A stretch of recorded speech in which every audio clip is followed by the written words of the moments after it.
Bonjour, bienvenue chez Molibu Librairie. Aujourd'hui, on va parler d'oiseaux et plus précisément de volatiles marins qui font leur apparition au début du XXe siècle, plus précisément dans les années 30, sur la couverture de livres petit format, de livres qu'on appellera livres de poche.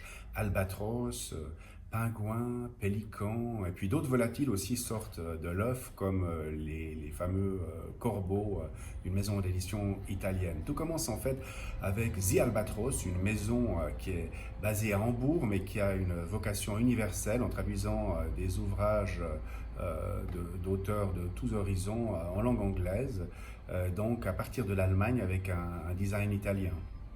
Ça va d'ailleurs inspirer précisément un éditeur italien qui va lancer sa collection I Corvi, les corbeaux, et là aussi ambition internationale en publiant des auteurs de toutes sortes de pays, en particulier anglo-saxons en langue italienne.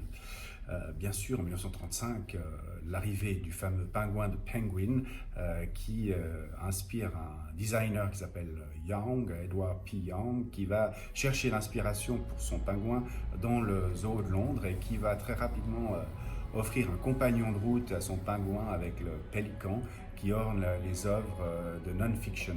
Alors ces livres, ils se présentent en format inspiré par le nombre d'or, 10 x 18, qui va devenir standard en livre de poche, et qui sont caractérisés par un choix de couleurs audacieux, des couleurs vives. C'est valable dans The Albatros, c'est valable chez I Corvi, et puis également bien sûr chez Penguin, avec des codes couleurs qui correspondent aux différents types de collections littéraires, polar ou alors sciences.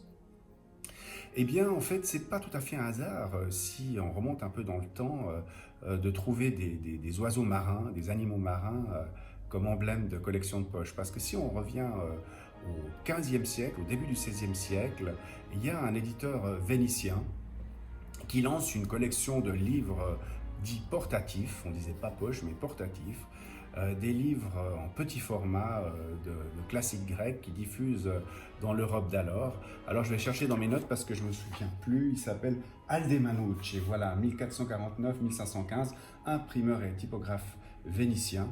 Et tous ces livres portent l'emblème d'un dauphin entouré d'une ancre.